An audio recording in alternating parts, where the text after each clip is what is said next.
Olá, bem, na aula passada a gente falou do regime de juros simples, né?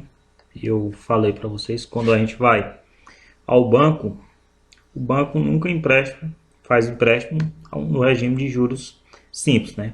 Então aquele tipo de regime não é aplicado no nosso dia a dia, certo? Então no regime de juros compostos, que é o que a gente vai ver hoje, é o regime que se aplica no nosso dia a dia, né? E aí a gente vai ver qual a principal diferença entre juros simples e juros compostos, né? Nos juros compostos, os juros gerados em um determinado período serão incorporados ao capital inicial. Ou seja, aqui está a principal diferença, né? Ou seja, os juros gerados em um determinado período serão incorporados ao capital inicial. Então, aqui no regime de juros simples, a gente falou que os juros sempre era aplicado no capital inicial, né? E os juros que tinham sido gerados, eles não geravam juros, né? É aquela coisa, juros sobre juros. E aí esses juros, quando são, no caso dos juros compostos, quando são incorporados ao capital inicial, eles passarão a gerar novos juros, né? Então, por isso que aqui no regime de juros compostos, a gente tem a incorporação dos juros ao capital inicial e aí passa a gerar novos juros. Isso é o que a gente chama de juros sobre juros. Então, vamos ver um exemplo. Então, considerar um investimento com a seguinte característica. Nosso capital inicial é R$ 10.000 e aí uma taxa de 10% ao mês, certo? Então a gente tem um capital inicial de 10.000 e a taxa é de 10% ao mês. Então vamos fazer uma tabela para ver isso melhor. Como que vai ficar o capital no final de cada, a dívida no final, ou o seu saldo no final de cada período.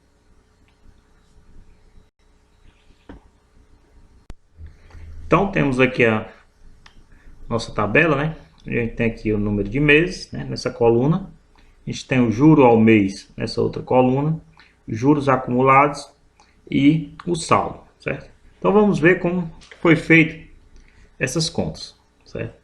Então no primeiro mês, né? Ou no mês na data zero, a gente tem um saldo de R$ 10.000 naquele investimento. Então isso aqui é o nosso saldo de 10.000, certo? No primeiro mês, como a taxa de juros é de 10% ao mês, então o nosso juro aqui no primeiro mês vai ser de R$ 1.000, certo? E aí vem aqui essa outra coluna que é os juros acumulados. Então a gente tem um juro acumulado de R$ 1.000.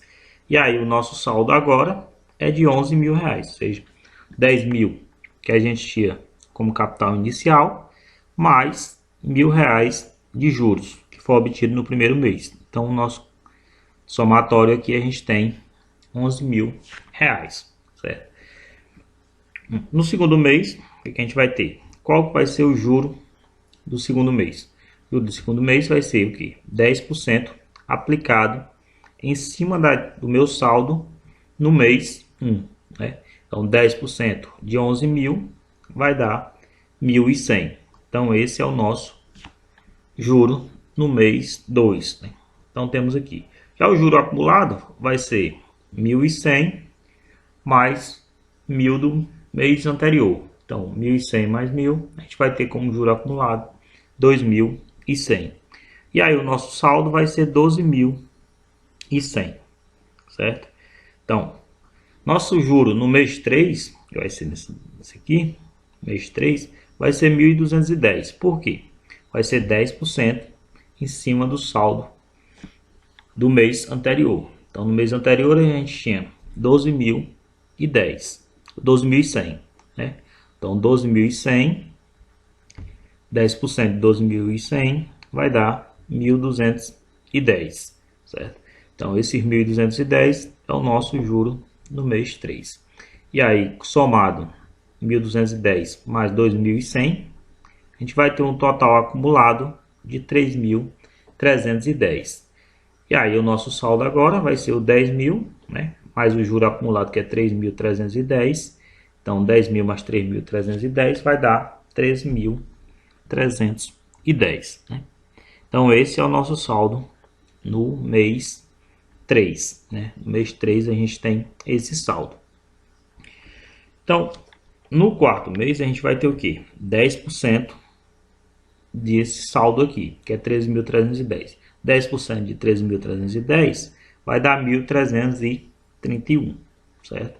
Então, esse é o nosso juro no mês. Já o acumulado vai ser 3.310 mais esse juro do mês 4. Então, o acumulado vai ser 4.641. Esse 4.641 mais o nosso saldo inicial, nosso capital inicial, a gente vai ter um total de 14.641, certo? Então, aqui a gente tem o regime de juros compostos, né? A taxa sempre é aplicada sobre o saldo anterior, né? Ou seja, para a gente descobrir qual é o juro no mês 4, a gente aplica 10% do saldo no mês anterior. Que esse saldo é o que?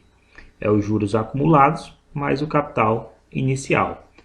Então aqui a gente tem no quarto mês 14.641. Ou seja, esses juros acumulados aqui,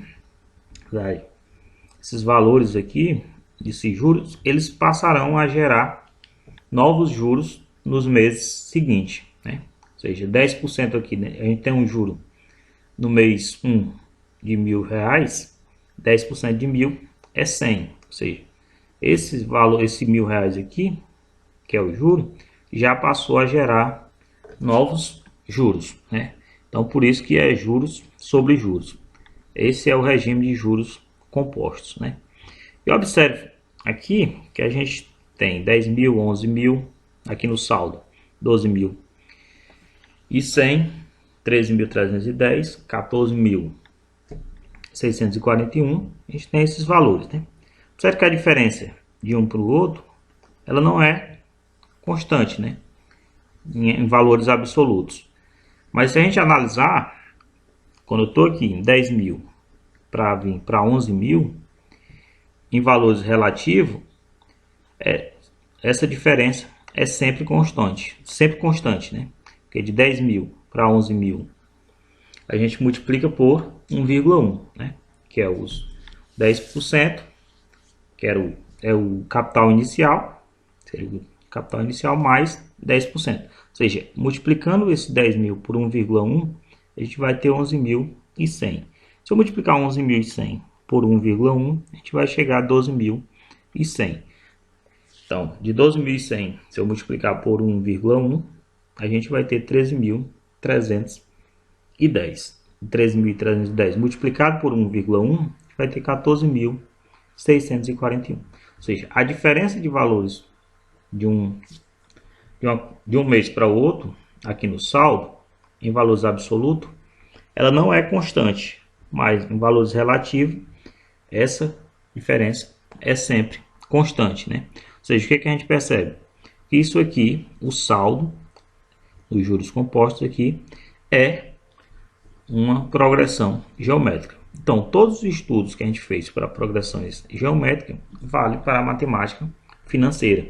Então, aqui a gente está multiplicando por 1,1, que é a nossa razão, nesse caso aqui, seria 1,1. Então, se eu quero obter o próximo valor, tem 14.641. Quero saber que o meu saldo no quinto mês, só multiplicar por 1,1, que a gente obtém o saldo do quinto mês, né? Então, todos os estudos feitos para progressão geométrica valem para a matemática. Então, vamos continuar aqui com juros compostos, né?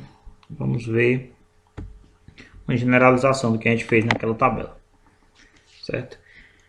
Então, aqui no primeiro período, o que a gente fez? Nosso montante 1 foi o capital inicial mais 10% da nossa taxa. No nosso caso lá do exemplo, era 10.000 mais 10% de 10.000, que deu 11.000. Ou seja, nosso capital inicial mais 10% desse capital inicial. Tem um capital inicial mais o capital vezes a taxa.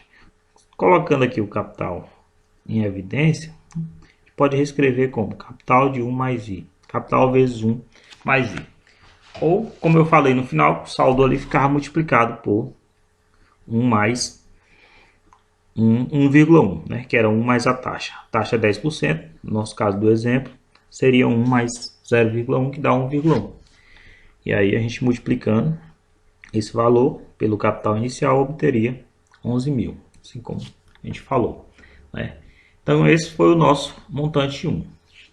Montante 2, como é juros sobre juros, vai ser o montante 1, né? A gente agora tem o montante 1 mais 10% desse montante 1, né?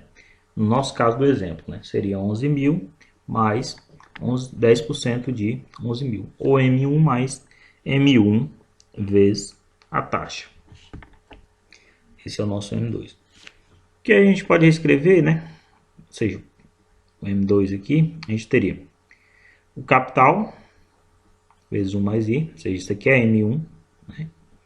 Mais a taxa vezes M1, que é essa taxa aqui. A gente pode colocar, colocando 1 mais i em evidência, a gente teria o capital mais o capital vezes a taxa. E aí, colocando novamente esse capital em evidência, ou 1 mais i em evidência, que a gente pode colocar, né? Capital em evidência, a gente teria 1 mais i, capital vezes 1 mais i de vezes 1 mais i. Ou seja, o capital é igual a 1 mais i ao quadrado, né? Então, isso aqui seria o nosso montante 2. Teria capital multiplicado por 1 mais i elevado ao quadrado. Ou seja, no terceiro período a gente teria montante 2, seria esse montante aqui, mais a taxa vezes esse montante 2. Ou capital é igual a 1 mais i elevado a 3. No quarto período a mesma coisa, teria o montante 3, sempre seria o valor anterior, mais o montante 3 vezes a taxa. Ou seja, o capital aqui seria o capital multiplicado por 1 mais i elevado a 4, né? Seria um montante 4. E aí, por indução, chegamos à fórmula de juros compostos, né? Seria o montante é igual ao capital inicial de 1 vezes 1 mais i, esse aqui é o nosso fator multiplicativo, elevado a n, né? Que é uma fórmula análoga à fórmula do termo geral de uma progressão geométrica, né? Então, isso aqui é a fórmula da progressão geométrica, isso aqui é a fórmula do montante. Essas duas fórmulas são análogas, né? Então, tudo que a gente viu para progressão geométrica vale para nosso caso de juros compostos. Então, aqui é uma comparação. A gente tem essa reta pontilhada aqui, seria o gráfico dos juros simples, né? Seria o gráfico do regime de juros simples. A gente viu que era uma reta na aula passada. Já essa outra função exponencial aqui, crescente, é o gráfico da função ou do regime de juros composto. As duas vão começar. Ponto inicial é no capital inicial, né? Vai ser no capital inicial. E aí, observe que quando no primeiro período elas são iguais, né? Ou seja, depois de decorrido, se a taxa é ao mês, elas vão ser o regime de juros composto, o regime de juros simples vai render a mesma coisa, as duas, no primeiro período, até o primeiro período. Depois do primeiro período, o regime de juros compostos vai sempre ser maior do que o regime de juros simples, certo? Então, a gente tem esse gráfico aqui do juros simples e aqui o do juros compostos, ou seja, uma exponencial crescente, que depois do primeiro período, no primeiro período eles são iguais, depois disso, o regime de juros compostos é sempre maior. Por isso que sempre os bancos vão aplicar o regime de juros compostos, né? Então, com isso, a gente encerra a nossa aula.